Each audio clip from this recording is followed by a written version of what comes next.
Good afternoon. These are on, I presume. I'd like to talk to you today, and do I have control of these slides, or is I do? Okay. Let's get through these really quick, because this is just because you have to get CMEs, and I have to tell you that I am on the Speakers Bureau for GSK, GlaxoSmithKline, and also a nutritional consultant for an HIV nutritional company named Biosource Therapeutics, which has nothing to do with what I'm talking about today.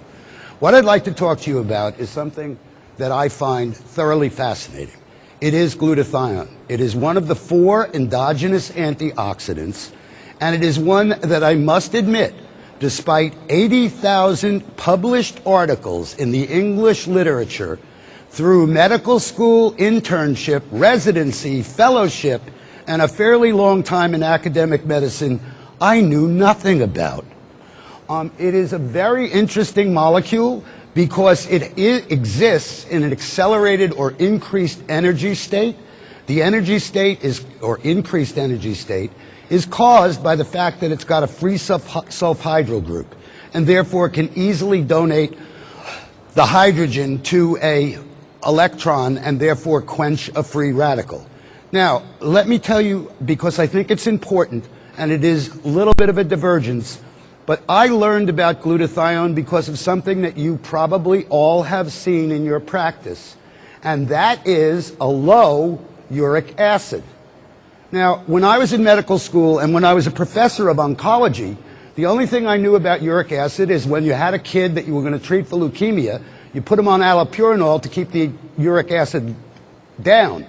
I knew nothing about uric acid being low, except it kept appearing, and it appeared in about 20% of my patients, and that just didn't make sense. So I finally went into PubMed, and after stumbling around for a long time, I found out that uric acid is the last antioxidant your body uses when it's run out of everything else.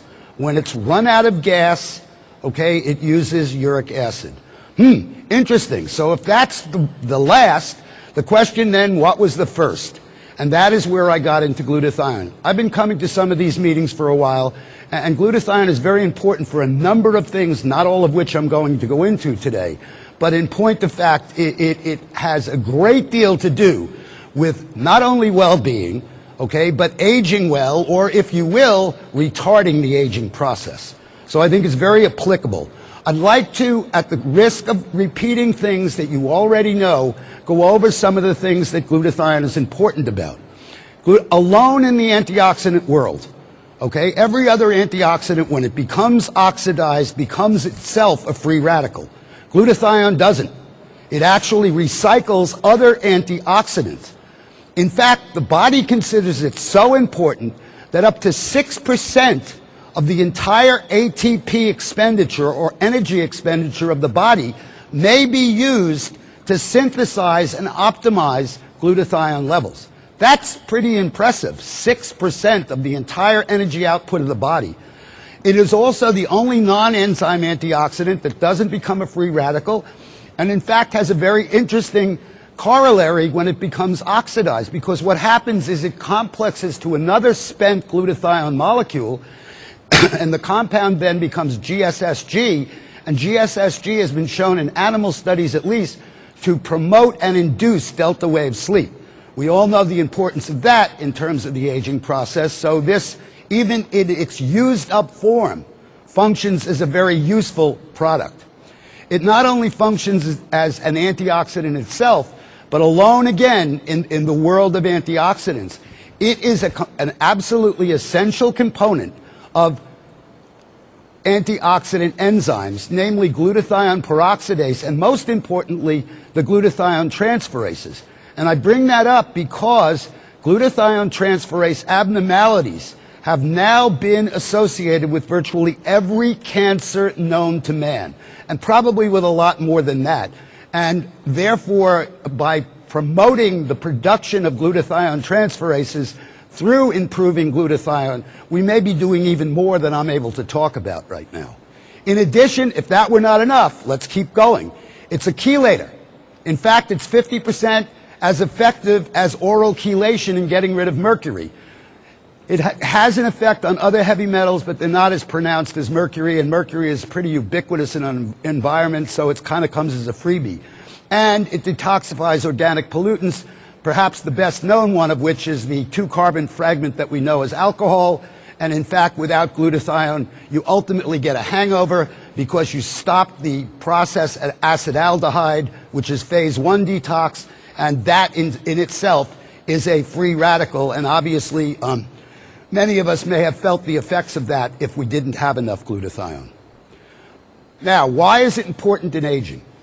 Well, these are old data, and I think they're probably not as robust as they should be, but I'll give you what is available now. Glutathione levels decrease with age. The data would suggest it's 1% a year beginning in the 20s. I think that's too little, too late, but that's only my opinion right now. I haven't proved it. There are some very interesting things, though. Age-matched normals, okay, reveal that anybody at, say, 45 who's had his first heart attack or has asthma or whatever other disease you want to use has a lower glutathione level than somebody of that age who's well. So disease causes decrease in glutathione and an accelerated decrease compared to normals. Glutathione happens to be, and this is perhaps the take-home message, it's the major protector of mitochondrial DNA. Mitochondrial DNA is that DNA within the cells that's responsible, if you will, for the electron transport chain that produces every bit of energy in your body. And we know from pathologic data that if you take a biopsy from a 90-year-old and compare it to a biopsy in a 5-year-old, the mitochondrial DNA in the 90-year-old is only 5% normal compared to the 5-year-old. So obviously we destroy our mitochondrial DNA, we destroy our energy, and we age. Maintenance of normal mitochondrial DNA is directly correlated, and it's got an R value above 9.9 with aging. So the higher your glutathione, the less you age. And I think the most important thing there is centenarians, and I think that's wrong on the slide because even though we did it over and over again, the spell check kept leaving it alone. It's centenarians, not centurions, okay, demonstrate glutathione levels that are similar to a 30 to 50-year-old normal, well person.